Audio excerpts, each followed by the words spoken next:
大家可以睇翻我哋周邊嘅樓間距係比較闊㗎，咁加上佢每個露台咧戶戶朝南，咁而且佢呢度係只需要5萬蚊首期。佢82平方，我仲可以補貼埋月供俾你。咁但係你無論係我哋周邊嘅環境啊，佢係比較適合我哋一啲叫做香港平時話翻嚟度假退休呢種生活。因為你翻嚟度假退休生活嘅話，其實你最緊要係一個周邊嘅配套同埋我哋嘅醫療以及我哋嘅交通方唔方便啫。咁佢呢度周邊已經10分鐘內可以有大型嘅商場啦，咁出到門口又有巴士站，又可以直接有我哋一個直通巴翻到香港。咁其實呢個樓盤我推俾一個叫做港澳業主會比較多啲，珠海墮地專業為你，歡迎收睇營圖傳真機，我係主持人 Jaden。咁我身後呢個咁靚嘅人工湖景，我相信大家都知道我哋今日嚟到邊度啦。呢個樓盤就係我哋恒裕江山匯啦。之前有介紹到我哋89平方嘅3房2廳2廁單位，同埋110平方嘅4房2廳2廁單位同埋雙露台。咁而家佢仲有2個寶藏戶型，就係82平方嘅3房1廁啦，同埋98平方嘅2個露台3房2廁嘅。咁呢2個單位咧，就今期同大家介紹下，因為好似話之前有睇到我哋一個叫做恒裕江山匯嘅一個觀眾啦，咁可能話而家有啲新觀眾啦，咁我哋就簡單講翻我哋呢個叫區域介紹。咁我哋恒裕江山匯咧係位於我哋珠海市斗門區湖心路嗰個核心地段嘅。咁我哋距離我哋一個八騰頭海鮮街咧，揸車只需要10分鐘。咁同埋我哋一個周邊嘅大型商場有一個嘉禾城廣場嘅，咁揸車只需要5分鐘。咁去到我哋斗門嘅井岸嘅大順新都會啦，都係10分鐘一個車程。以及好似話包括我哋如果喺呢邊嘅醫療配套係點樣呢？我哋去翻我哋呢個3甲級嘅遵醫5院揸車都係8分鐘時間。咁10分鐘時間咧，我哋涵蓋咗3座大型嘅一個 shopping mall 啦，以及我哋一個叫做我哋3甲級嘅醫院啦。好似我哋落翻去我哋金灣嘅一個華發商都係15分鐘嘅距離啦。咁如果我哋翻關口點樣翻呢？咁我哋每日係有4班嘅一個直達巴士可以翻到香港嘅太子、荃灣以及尖沙咀嘅，係啦。咁跟住我哋如果自己揸車翻到關口呢，都係4-5個字咁上下。咁其實呢個樓盤呢，最緊要就係佢性價比比較高。第一，佢嘅環境啦，大家可以睇翻我哋周邊嘅樓間距係比較闊㗎。咁加上佢每個露台呢，戶戶朝南，而且可以睇翻下佢一個交樓標準。你哋日頭嘅話，你可以睇翻我哋嘅玻璃係用翻藍玻㗎。咁佢係有個隱私度，係唔會話從出邊望到入邊，所以話佢一個叫做防藍光同埋防我哋一個叫做嗰個叫做咩隱私係比較好嘅。咁所以話你好似睇翻佢一個周邊嘅樓嘅質素，包括佢哋呢個湖景咧，真係好靚。咁而且佢呢度係只需要5萬蚊首期。佢82平方，我仲可以補貼埋月供俾你。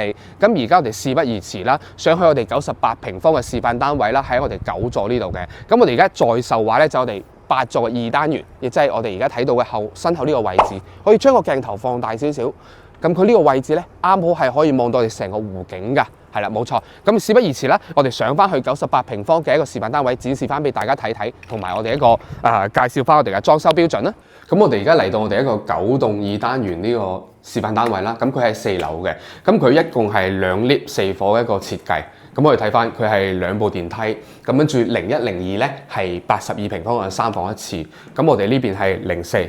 嗰邊係03，咁係一個98平方嘅雙露台啦。咁 Jaden 個人自己就會中意呢種叫做送咗一個成個過渡俾你。咁平時你可以放鞋櫃啊，或者放下我哋啲單車啊，或者係我哋小朋友用嘅嘢都冇問題。只要你唔好擋住話呢個叫做走火通道就 OK 啦，係啦。咁好似係03咧，佢呢邊咧就會有個消防門喺度嘅。咁我就唔係好中意話打開消防門再入屋企，咁我覺得04戶型可能會相對嚟講，我會比較中意多啲咯。係，咁我哋入門口咧，我哋就介紹翻個戶型嘅一個設計啦。咁佢都係中規中矩啦，呢度係做翻個叫做鞋櫃。咁我度一度先，佢呢個鞋櫃有幾深幾闊？大概係24厘米咯。24厘米，我哋睇下佢啲鞋先。所以話佢24厘米嘅話，佢個鞋咧只可以話打斜放，大家睇到嘛？佢呢個櫃只可以打斜放，佢話做唔到我哋直接係平放，因為佢本身佢呢個空間嘅話係多度先，係27厘米，就佢留咗2厘米做呢個門縫，咁所以話到時如果你話你呢隻單位咧，我覺得鞋櫃咧，其實你可以話做一個移動式嘅放呢度，我覺得會更加好。咁樣嘅話，你出門口換或者即係等於係翻屋企換翻對鞋都冇問題，係啦。咁你話呢個地方咧，其實可以話做翻其他嘅用途咯。咁暫時我就未諗到個好嘅設計。咁好似話佢呢個戶型咧，我覺得佢雙開間係比較舒服，因為入門口佢係右邊分翻我哋嘅餐廳，同埋左邊分翻我哋一個客廳。咁佢唔使話一入門口睇晒我哋喺度食緊飯定係睇電視咁樣，我覺得呢個設計係 OK 嘅。咁我哋睇翻佢餐廳呢邊呢個位咧，咁就大概係幾多尺啊？度一度先。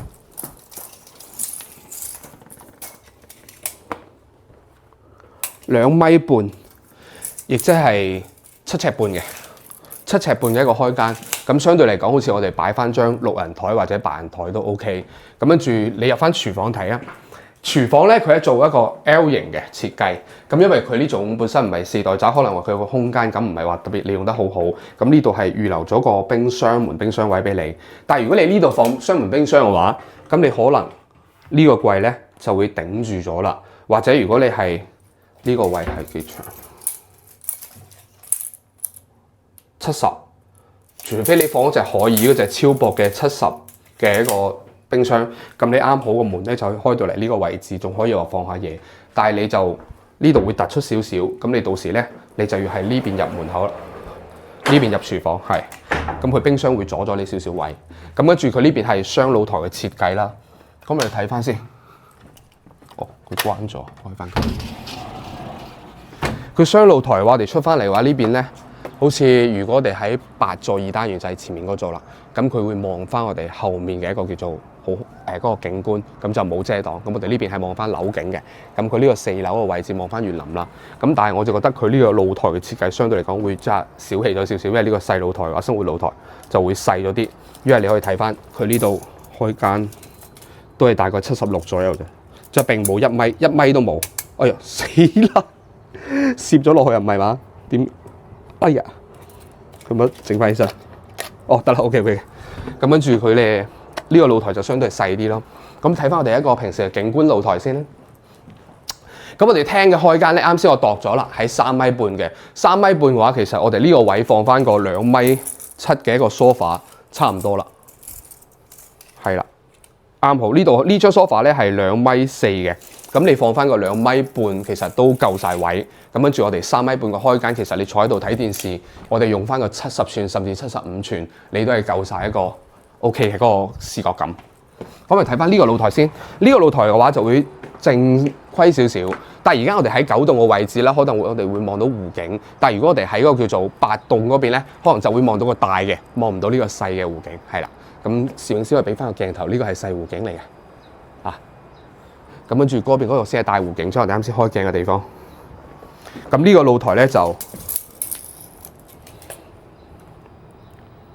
1.1米，1.1米多啲，1.15米。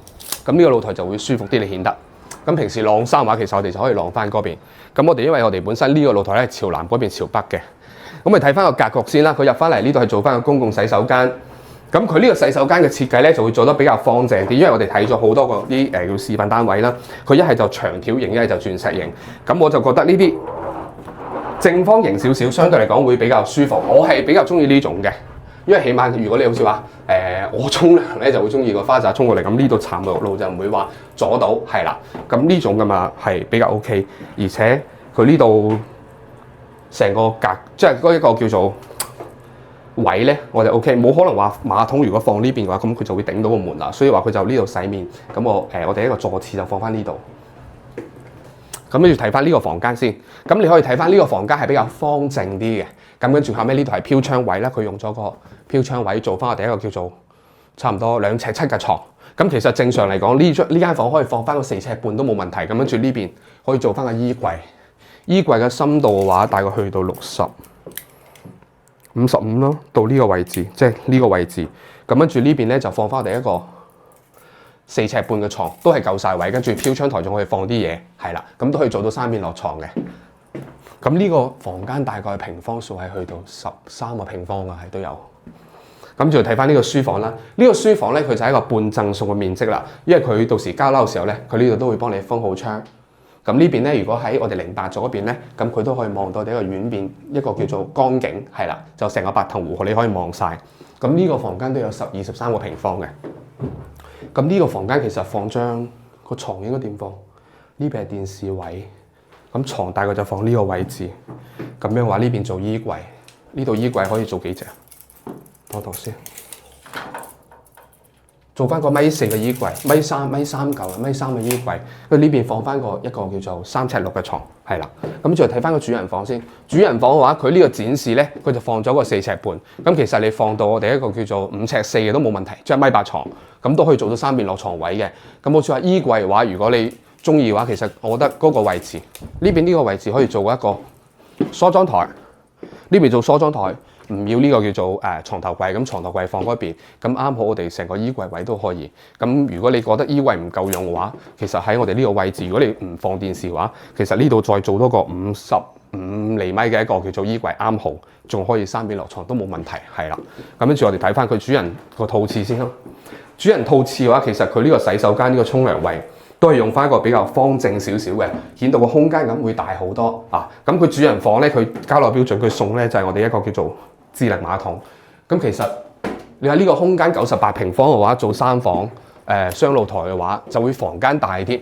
但係實用性咧，我就覺得並冇話去到一個4代宅咁好，係啦。但係只不過如果正常98平方嘅話，我都中意話，如果唔想整到4房太逼啦，我就覺得會房間大少少，啱好3房咁係啱好，一個套廁係啦。咁而家我哋去睇翻我哋82平方嘅嗰個交樓標準，同大家度翻。跟住睇翻佢一個交樓係點樣嘅，因為本身佢98平方呢度咧，佢做咗一個叫做藝術漆嘅。咁我哋交樓咧係做翻預膠漆。我哋睇翻82嗰3房一次就可以睇翻啦。我哋去翻8朵而家。咁我哋而家嚟到我哋呢個8座2單元23樓嘅02單位，亦即係我哋一個82平方嘅。咁啱先我哋喺對面嘅9座就喺對面啦。咁而家23樓咧，我哋望落去咧係可以望到2個湖景嘅。係啦，跟住後尾我哋嗰邊咧就可以望到我哋一個叫做濕地公園嗰邊，係啦。咁跟住前面嗰條咁啊叫做highway 咧，就係我哋嘅香海高速。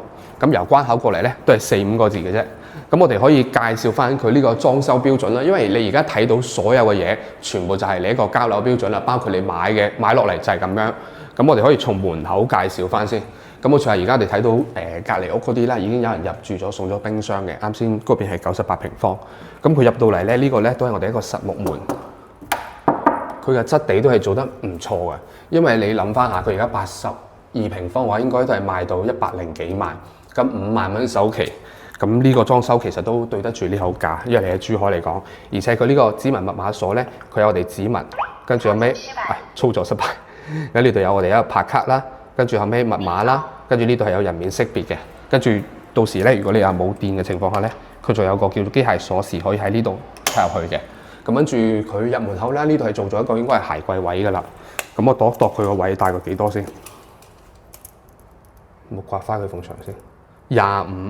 25話其實咁我哋啲鞋咧，正常如果你做個鞋櫃25話都係要咁樣斜住放，你正面放係冇可能咁，因為你睇下度翻，我着40碼鞋。都去到27、28啦，係啦，咁所以話咧，你啲鞋子可以話斜住放嘅，跟住上面呢度可以做翻個一個叫做平時放你鎖匙啊，或者啲置物嗰啲。咁入到嚟咧，咁82呢個3房一次咧，我就覺得佢空間咧係 OK，但係佢有啲細節位做得唔係幾好，就係佢呢個冰箱啦。咁因為你冰箱正常而家好多家庭都用翻我哋嘅即係雙門噶嘛，因為講真，你一個3口家庭又好，即係4個人住好，2個人住都好，可能你冰箱會放下啲啤酒啊、飲嘅嘢啊，或者我哋啲菜啊、凍肉啊嗰啲咁嘅嘢。咁你一個單門冰箱嚟講，可能相對嚟講就唔會話太舊。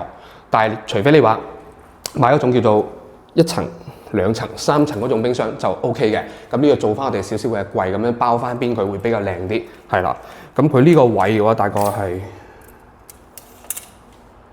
58咁上下，咁呢邊出嚟係50，差唔多啦。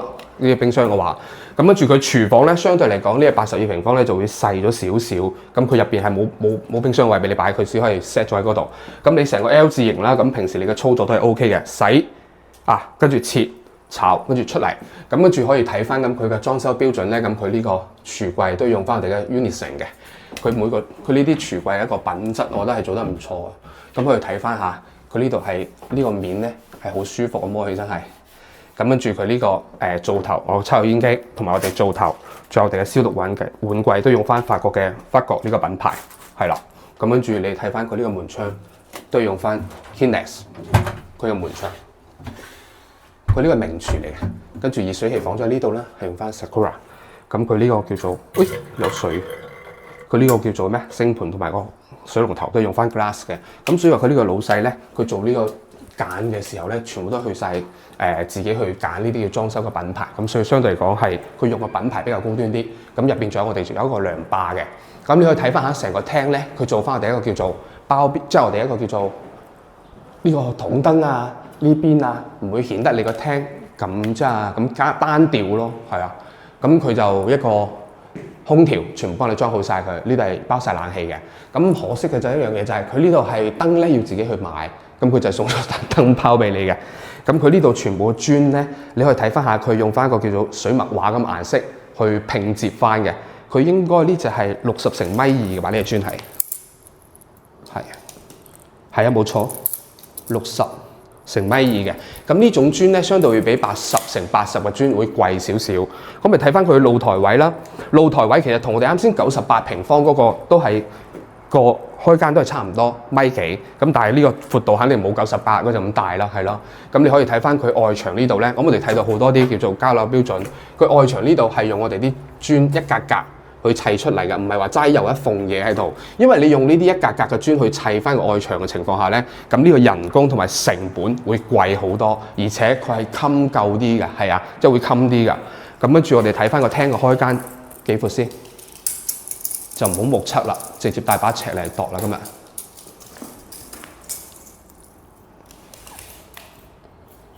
3.3米，即係會比我哋98平方少20厘米。咁跟住，如果我哋梳化位放呢度話，睇下可以放幾長嘅梳化先。就從呢度開始咯。放咗2.4米嘅都冇問題嘅。咁2.4米嘅話，正常嚟講，你係有個3人位中等，就唔係話大3人位，係中等嗰隻3人位。跟住餐台嘅話，其實你放呢邊大概放一個圓台會比較好啲嗱，因為佢呢個位係夠晒，可以俾你放圓台位。咁我哋可以睇翻下佢嘅嗰啲牆漆啦。你睇翻佢，哪怕佢有一個白色乳膠漆嘅話，佢都唔係話好粗糙，佢可以有一種叫做好似有啲藝術漆嗰種紋面嘅。跟住佢啲電掣咧就用翻西門子嘅，咁佢就唔會話用純白色，用翻個深色同埋白色做搭配。咁睇翻洗手間個叫做膠標先啦。嗱，咁佢呢個都係用翻我哋 Glass 嘅品牌，包括佢呢個叫做花灑啦、水龍頭啦，係啦。咁跟住佢呢個牆磚咧，就都係用翻 ICC 嘅品牌。咁跟住你睇翻佢一個洗手間嘅話，佢都用翻一種叫做水彩畫咁樣嗰種顏色，係比較 OK 嘅。咁而且佢又做一個好嘅嘢，就係佢個地磚啊，呢度係有防滑功能嘅。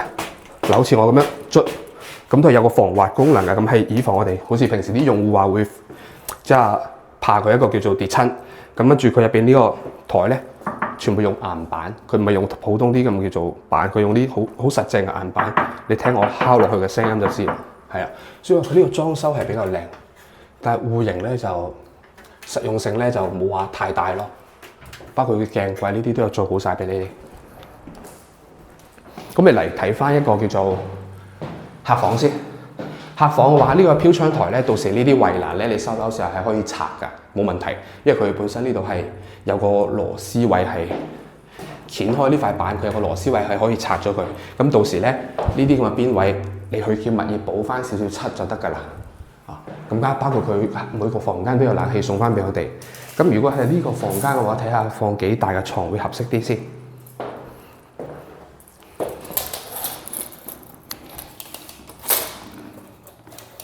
嗱，米半床都可以做到3邊落床位嘅。嗱，我米半去到呢個位置，嗱可以做到3邊落床位。咁跟住呢邊就做一個55嘅衣櫃，啱好3邊落床位冇問題。你放一張4尺半嘅床，咁跟住床頭櫃可能就放唔落啦。你就可能話你嘅啲平時啲閒雜嘢，你就可以放晒喺我哋飄窗位度。跟住呢邊可以做翻個55嘅衣櫃嚇。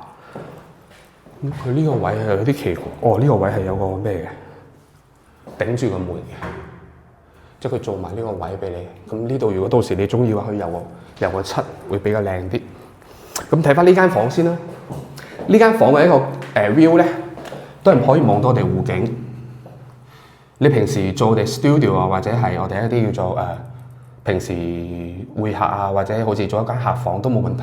咁呢個其實好似平時如果你有打機嘅話，你做一個叫電腦台喺度，整翻個電競房都唔錯。咁如果你想做我哋一個平時嘅瞓嘅房嘅話，我睇下佢呢度衣櫃應該放呢邊啦，放呢邊嘅話，張床咁樣放，我睇下又可以放幾多先。亦都放到米半床係冇問題嘅。咁米半喺呢個位置都可以做到3面落床位。咁相對嚟講嘅話，佢兩個房間係實用性都 OK， 可以放到2張4隻5嘅床。咁呢個就係主人房啦。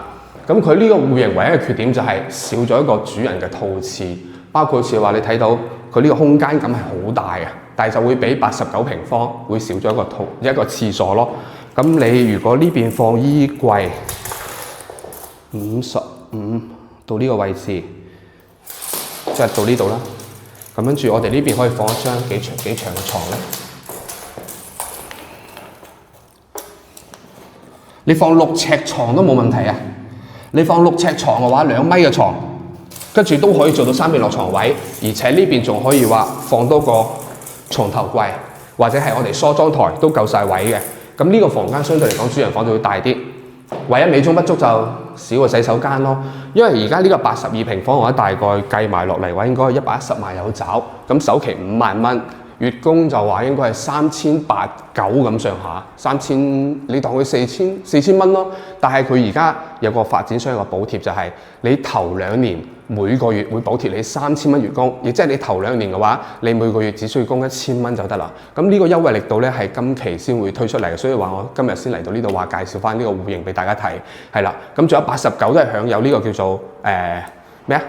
呢個叫做補貼嘅，同埋100同埋82嘅，但係98同110平就唔得啦，係啦。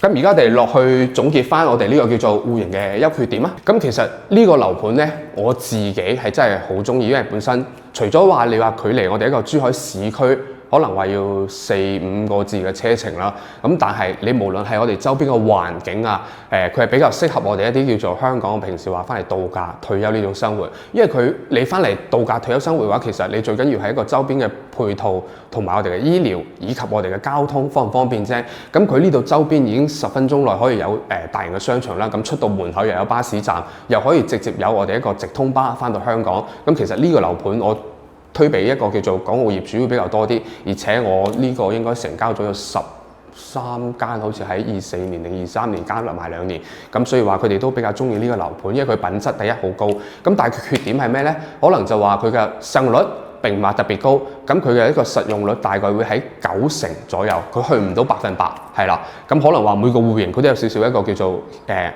唔好嘅一個缺點，係啦。咁但係佢就裝修，我覺得係真係唔錯嘅。即係其實你買啲家私啊，如果你唔整啲咩揼幾個櫃，其實就 OK 可以住得㗎啦。而且佢而家就係做一個低首期5萬蚊。咁你好似如果係82同89啊，你都係供1000零蚊一個月頭2年，咁你第3年先開始供3000幾4000蚊，係啦。咁所以我覺得呢個戶型其實即係呢個樓盤咧，我真係真心推薦翻俾你哋，好過我哋嗰個時去拍嗰個叫咩啊？砌澳灣盤係啊，即係嗰個你8-1萬，你買關口隔離咁啊點啫？乜都冇啊，得個1房，但係我8-1萬我可以喺呢度買個3房嘅單位咯，而且我落樓係有湖景又舒服，大型屋苑。咁而且呢邊除咗話我哋港澳朋友啦，仲有我哋本地人以及我哋北方嘅朋友都住得多㗎呢度。佢嘅入住率其實大家可以睇翻出邊嗱，真係好高，係啦嗱，基本上嗱你好似吉咗邊度啊？呢個對面呢個9座係吉咗1、2、3，佢2條腿嘅話都係吉咗4間。所以話佢入住率係比較高㗎，其他全部都係晾緊衫㗎。如果有興趣嘅話，可以 WhatsApp 翻 Jayden 發一個詳細資料俾你，或者約翻我哋睇樓。咁而家我哋營途置業咧有免費車可以去到香港接你過嚟，再送埋你翻去。無論你買唔買都好，唔緊要嘅。我哋當識做個朋友，記得俾個 like 同埋訂閱翻我，支持下我。我會分享更多嘅珠海生活，以及我哋一個中山生活，以及我哋一啲叫美食啊，或者係樓盤俾你。咁記得訂閱翻我 WhatsApp 我喎。我哋下期再見啦 ，See you。